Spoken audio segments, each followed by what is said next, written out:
Assalamu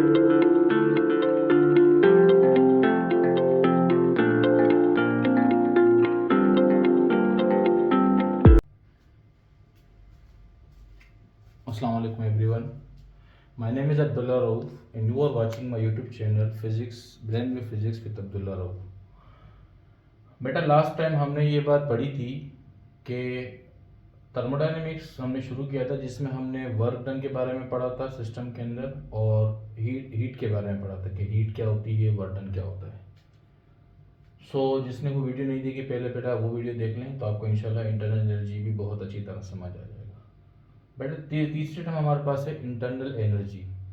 हम internal energy किसे कहते हैं देखें। लेट सपोज मेरे पास एक सिस्टम है जिसमें कुछ ना कुछ गैस मॉलिक्यूल्स मौजूद हैं, ठीक है। अब इन गैस मॉलिक्यूल्स की कुछ ना कुछ अपनी एक एनर्जी है जिससे हम इसकी इंटरनल एनर्जी कहते हैं। अब वो इंटरनल एनर्जी आपके पास बहुत सी किस्म की हो सकती है। वो आपके पास इन मॉलिक्यूल्स की काइनेटिक एनर्जी भी हो सकती है जो ट्रांसलेशनल है, यानी जो मॉलिक्यूल्स वन डायरेक्शन में मूव कर रहे हैं, ठीक है। मतलब ये मॉलिक्यूल्स हैं, ये मॉलिक्यूल इस डायरेक्शन में मूव कर रहे हैं, इसकी एक काइनेटिक एनर्जी आएगी जिसको हम क्या कहते हैं हाफ mv², ठीक है। सेकंड थिंग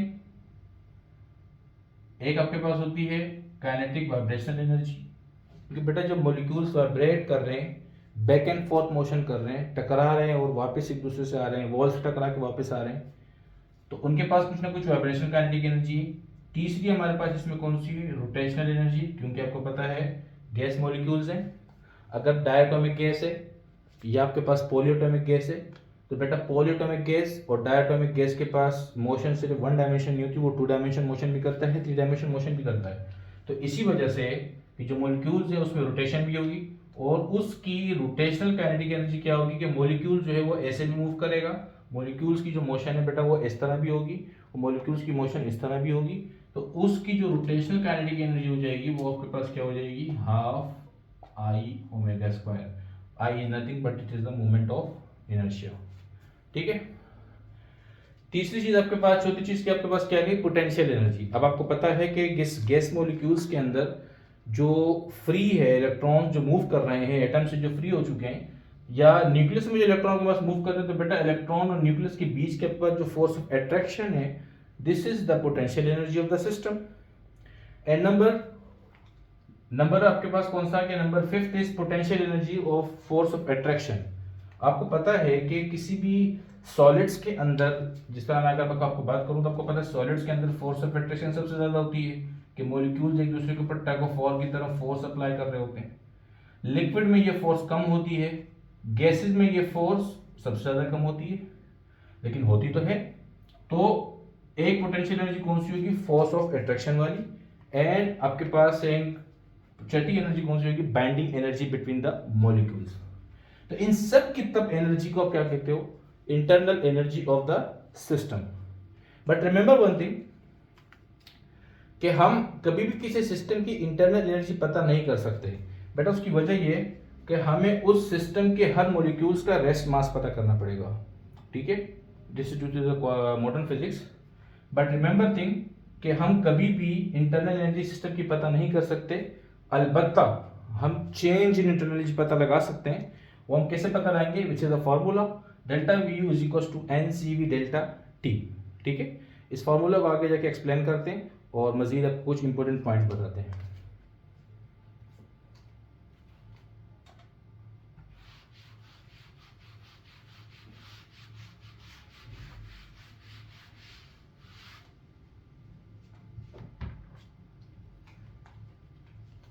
बेटा देखें, सबसे पहले बात याद रखिएगा कि मैंने आपसे कहा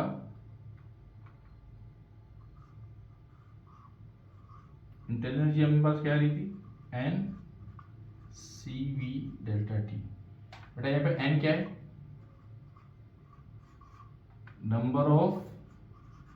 नंबर ऑफ मोल्स, ठीक है। एन क्या है हमारे पास number of moles, and C V is the molar specific heat capacity. क्या है हमारे पास ये मोलर स्पेसिफिक हीट कैपेसिटी। अब मोलर स्पेसिफिक कैपेसिटी क्या क्या होती है? The amount of heat required for the 1 mole of a gas to raise the temperature by 1 degree Celsius at constant volume. अच्छा बेटा, ये मैंने आपको पहले भी वीडियो में बताया था हीट वाले चैप्टर के अंदर, हीट वाले टॉपिक में और वर्क वाले टॉपिक में, कि हमारे पास ये CV या CP हमारे पास किसके बराबर थी? CV हमारे पास किसके बराबर रहती? F/2 into capital R। ठीक है, और F/2 के बारे में मैंने आपको बताया था कि F/2 हम किसे कहते हैं? This is nothing but DOF, degree of freedom. अच्छा, ये डिग्री ऑफ फ्रीडम क्या होता है? इंशाल्लाह ये टॉपिक मैं पढ़ाऊंगा आपको। फिलहाल आप इतना समझ लें कि अगर हमारे पास मोनोटोमिक गैस होगी, यानी कि जिसका 1 मॉलिक्यूल हो, जो हमेशा सिंगल रहे, तो बेटा उसके लिए डिग्री ऑफ फ्रीडम 3 होती है। अगर गैस हमारे पास क्या आ जाए, डाई आ जाए, तो इट इज 5, और अगर हमारे पास क्या आ जाए, पोली आ जाए, तो इट इज 6। हमारे पास क्या हो जाएगी? 6। तो किसी भी सिस्टम के अंदर कौन सी गैस मौजूद है, ये तो आप यहां से पता लगा लोगे। देन आप नंबर ऑफ मोल्स पता लगा सकते हो, सिस्टम में कितना टेम्परेचर चेंज हुआ है, तो उस टेम्परेचर चेंज होने की मदद से आप क्या पता लगा सकते हो? इंटरनल एनर्जी पता लगा सकते हो। अगर CV की वैल्यू कांस्टेंट वैल्यू है किसी स्पेसिफिक गैस के लिए, नंबर ऑफ गैस भी आपके पास क्या है? कांस्टेंट। इसका मतलब है change internal energy totally depend करती है किसके ऊपर? टेम्परेचर के ऊपर। ठीक है, और एक और बात याद रखना,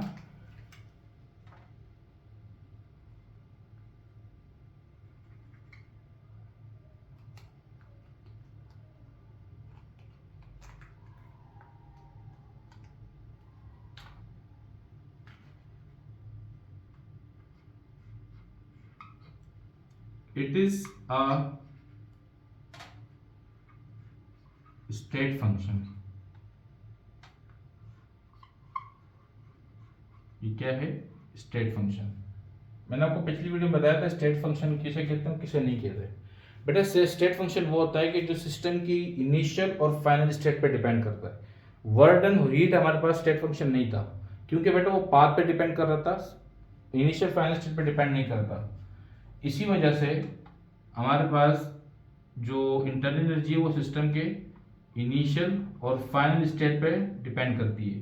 दैट्स द रीजन कि आपके पास किसी भी साइक्लिक प्रोसेस के अंदर, इसके अंदर किसी भी साइक्लिक प्रोसेस के अंदर आपकी चेंज इंटरनल कितनी हो जाएगी? 0। याद रखिएगा MCQs के लिए कि साइक्लिक प्रोसेस जब होगा आपके पास, कोई भी साइक्लिक प्रोसेस जब होगा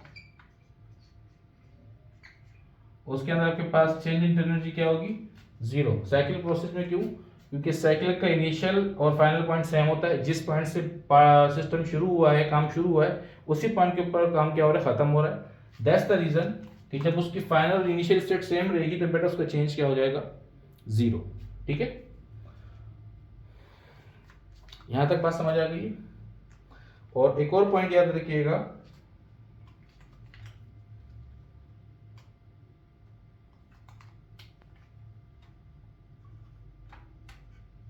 इट इज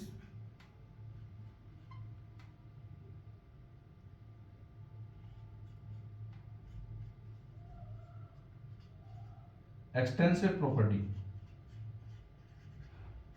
देखिए हमारे पास दो तरह की प्रॉपर्टीज होती हैं, एक होती है इंटेंसिव, एक होती है एक्सटेंसिव।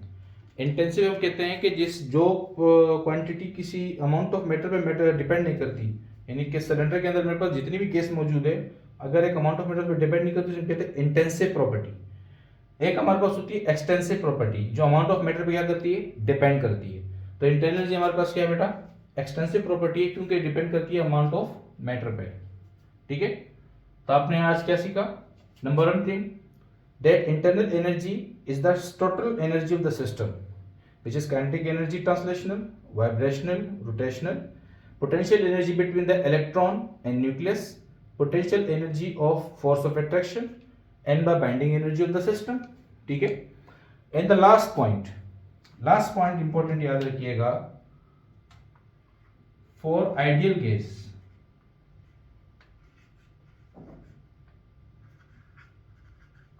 जब आपके पास आइडियल गैस होती है, दो तरह की गैसेस होती है, एक होती है रियल गैस, एक होती है आइडियल गैस। आप जो काइनेटिक मॉलिक्यूलर थ्योरी पढ़ते हो बेटा, वो आप पढ़ते हो आइडियल गैस के रिलेटेड। आइडियल गैस की काइनेटिक मॉलिक्यूलर थ्योरी ये कहती है कि आइडियल गैस में जो है फोर्स ऑफ अट्रैक्शन नहीं होती, जीरो होती है। इनके बीच की जो मॉलिक्यूल्स की फोर्स ऑफ अट्रैक्शन है वो जीरो है। अर्थात ये बात गलत है, ऐसा नहीं है, फोर्स ऑफ अट्रैक्शन होती है मॉलिक्यूल्स के अंदर, लेकिन आइडियल गैस की थ्योरी है, उसकी कंडीशन है ये। तो फॉर आइडियल गैस के लिए आपके पास जो सिस्टम की इंटरनल एनर्जी होगी, यानी कि जो चेंज इंटरनल एनर्जी है बेटा, वो टोटल किस पे डिपेंड करेगी? सिर्फ और सिर्फ काइनेटिक एनर्जी के ऊपर। क्यों? आपने फॉर्मूले में देखा था कि उसमें जो पोटेंशियल एनर्जी है बेटा, वो क्या हो जाएगी? जीरो। पोटेंशियल एनर्जी क्या हो जाएगी? जीरो।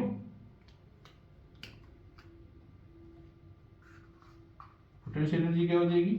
जीरो, क्योंकि फोर्स ऑफ अट्रैक्शन जब नहीं है, जब फोर्स ऑफ अट्रैक्शन आपके पास नहीं है, जब ये नहीं है तो ये क्या हो गया? जीरो। तो सिर्फ और सिर्फ क्या बची? Kinetic energy. तो आइडियल गैस की कंडीशन में इंटरनल एनर्जी हम किसे कहेंगे? The kinetic energy of the system which is translational, rotational and vibrational. ठीक है बेटा, यहां तक बात समझ आ गई? इस फॉर्मूले को जरा गौर कीजिएगा जरूर। At NCV delta T we can calculate the change in energy by using this formula। ठीक है बेटा, थैंक यू। इंशाल्लाह नेक्स्ट वीडियो हम डिस्कस करेंगे फर्स्ट लॉ ऑफ थर्मोडायनेमिक्स के लिए।